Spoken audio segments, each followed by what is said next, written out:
Gracious gang, it's Gracious Guest Show time, and I'm your humble host, Mike Creavey, and it's episode 100. Episode 100, here we are. Ah, man. Thank you.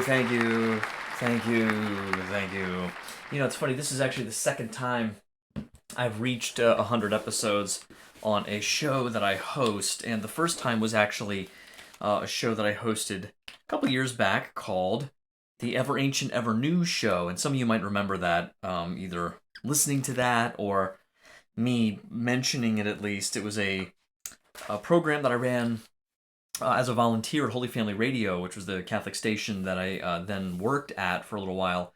But I hosted a sort of a youth and young adult themed topical show for, it was probably 7 years, and now, I mean, there were periods where I had to take a little time off, and we ran some reruns and that kind of stuff, and it was a bi-weekly show, so it did take a little while, but I must say I've gotten to 100 episodes with the Gracious Guest Show faster than I did with Ever Ancient, Ever New, for whatever that's worth, but yeah, it's funny.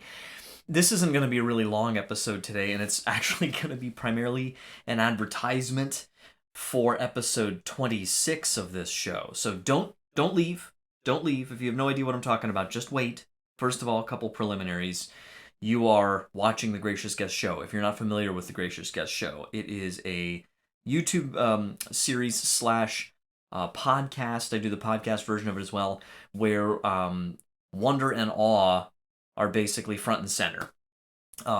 And wonder and awe, from a theological standpoint, are really reflections of us encountering God, usually in an indirect way. So God has basically, in his creation, he has left sort of fingerprints. He has left little traces of himself. He has programmed into the created universe itself an intelligibility.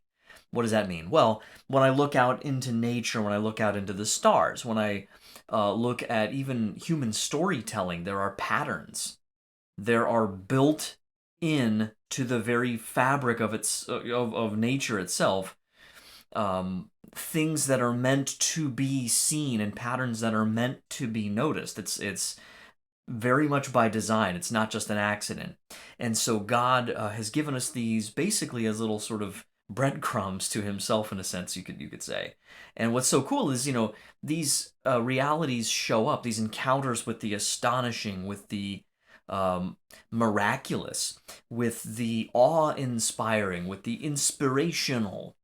These are all things that every human being around the world has some sort of encounter with. Even if someone is a real hardcore secularist reductionist, I don't really think anyone actually lives that way entirely. Because every single one of us encounters things throughout our day-to-day lives even, if not every day, certainly on occasion, where you come up against something that you can't quite explain.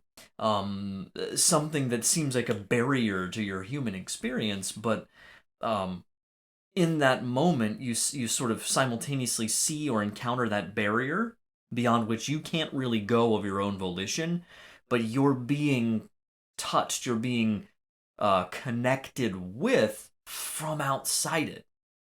You see this when you see something really beautiful in nature, like just being at the seashore, which again is a huge one for me, where I'm just simultaneously overcome by this enduring sense of gratitude.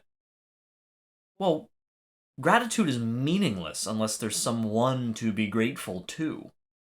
Gratitude is not a mechanical sort of reaction. Gratitude is a reaction of relationship. So when I receive a gift, I instinctively want to give thanks for that gift, especially by going to the giver or showing the giver of that gift my gratitude, my thanksgiving. So for you to give thanks, you have to have someone to give thanks to, not some vague force, or Mother Nature, or the goddess within us, gag me. Don't even get me started on that, because we get into discussions about idolatry. But anyway, so on a more positive note, the gracious guest, what really happened was for those of you who aren't familiar with the story, and you can go back and listen to previous shows for the more in-depth version of it, but basically, I'm a Catholic high school teacher. I teach theology. I have been youth director, youth minister. I've been done young adult ministry, and I have a background in the military. I was an army officer for many years, and I'll talk about that some other time. Um, and so all these things have come up in the show over the years, and what really started to come together with me was I was doing blogging. I was occasionally trying to do some sort of YouTube video where I'd explore like a faith theme of some kind, but I didn't really, it was kind of scattered. I had like a blog here, I had some YouTube videos there, and it was actually my wife Christine who was like, "Hon, why don't you just get a website and bring it all together?" And I was like, "Yeah, that sounds like a good idea." So I started, kind of bringing things together, and it was all very sparse at first, and I also had a couple presentations, and that's still on my website. If you go to thegraciousguest.org, you can see all this stuff there, where it's come, the point it's come to.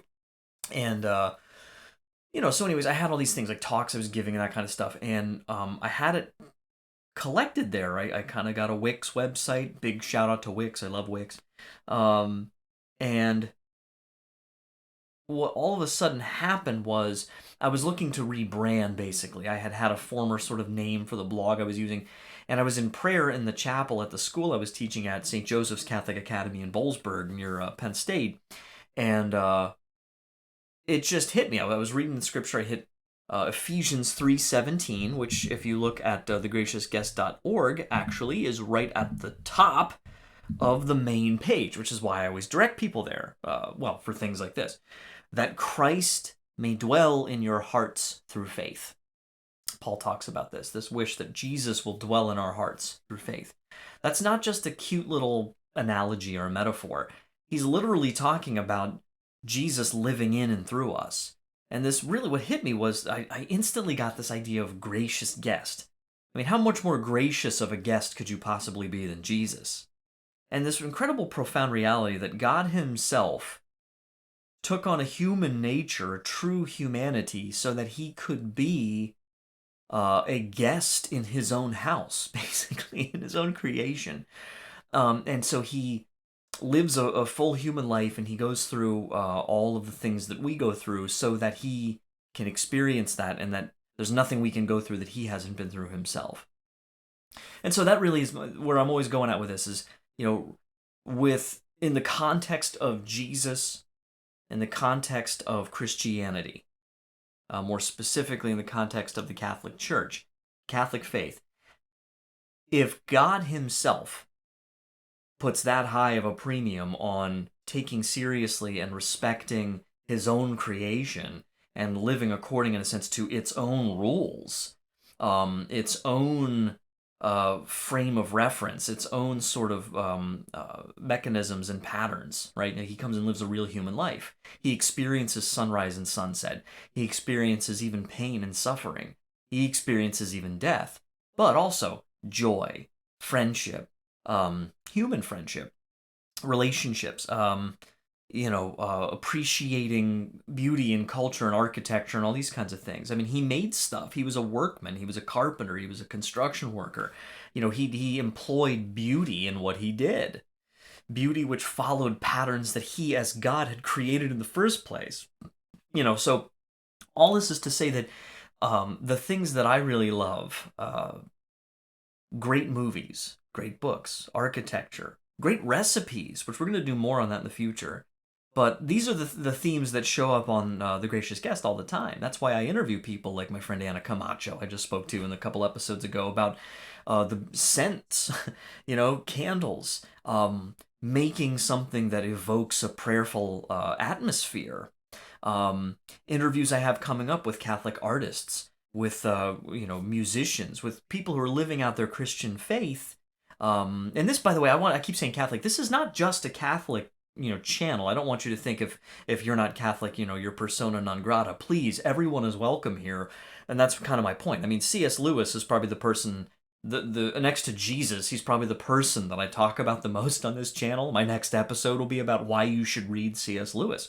C.S. Lewis wasn't Catholic, folks. There's a lot of speculation that if he had lived a few years longer, he might have become Catholic, due to largely the influence of people like J.R.R. Tolkien, his friend, who was Catholic. However, Christianity um, being a disciple of Jesus Christ. You cannot be one. And this is something, guys, I'm not preaching to you. I struggle with this every day, and I'm terrible at this, and I'm trying to get better at it. And it's very, very hard. But being a disciple of Jesus cannot be separated from loving and respecting and holding up the beauty and the creation that God made. Tainted by sin, by our sin, but it's not completely depraved. It hasn't been completely destroyed. And we go around, through the gracious guest, I go around and I try to pick up things that are cast aside or that have been distorted or mangled and say, hey, look at this. Or even look at this sort of bizarre movie or book or something in which there's some great truth, some great beauty that is something God's trying to knock on that door and get through to us. So these are what, some of the content highlights. I've talked about travel, how travel's a microcosm of life. You definitely want to go back and listen to some of my previous shows on that. My trip to the Holy Land, lessons I learned in the Army, so the things you learn through serving others. Um, like I said, movies and books, music, liturgy, philosophy and theology, culture, movies, just get good books, good conversations with friends, travel experiences. I'm repeating myself, but this is why this is just so wonderful for me, and I love doing this work. And this, again, just a short little video today, my 100th episode, yay! So please stand by for many, many more. Here's what I need from you guys, though. Okay, if you could help me, hit that like button down there on YouTube if you're watching on the YouTube video, or if you're listening on a podcast, whatever podcast service you're using, whatever it allows you to do to give ratings, reviews, likes, follows, subscribe, whatever it is, please do that, you guys. Just take a few seconds and do that. It really helps the channel grow. If you could share it, that would help even more. I like to share everything I do. There's like about a group of 9 or 10 people that I usually send it out to directly through text and stuff like that, because I know they're going to help me push it out. So even if you think there's a chance that somebody might get something out of anything that I'm putting out there, I would really appreciate if you guys could help this ministry. If you have not subscribed yourself, please do it. A lot of people will just catch up with stuff from time to time. If you don't want to see every update, you can turn off those notifications, but subscribe. So subscribes, views, likes on videos, on the podcast. These things are what help these algorithms and these fancy hosting platforms to get noticed. It basically says, hey, look, a lot of people are liking this or watching this video. We should pay attention to it, or we should listen to this podcast and put it out there in front of a bigger audience. So that really, really, really helps. Please don't underestimate that. And so I really would ask you if you could do that. If you haven't, please subscribe. Please like it. Please share it as far as you can, and spread the word. Also, go to thegraciousguest.org, you guys. You can contact me directly through my website. I'm always interested in feedback you guys have, anything from the show that's helped you, something you'd like to hear more about. The Shroud of Turin episode is just exploding all over the internet. It's the most viral video I've ever put out. It's up to, at the time of this recording, it's I think around almost 3,400 views. So that's pretty big for yours truly. So if you could keep getting the word spread, let me know about other shows that you want to hear more about. I'm paying attention to things like that. I've got some more Shroud of Turin stuff coming up because I know that's a hot topic for people. But other things you want to hear about, try me, you guys. Send it to me. I'll get it on the roster. I've got a ton of programs, more than I'll probably ever be able to do in a lifetime. But I change it. I change the order. I swap stuff out all the time. So again, like this, subscribe, follow, whatever platform you're following on. I'm also in the process of setting up a channel over on Odyssey as well, just because that's an up-and-coming platform. But other than that, 100th episode, I couldn't do it without you guys. Thank you guys so much. God bless you. I really appreciate the feedback. And until next time, don't forget to wonder. Take care.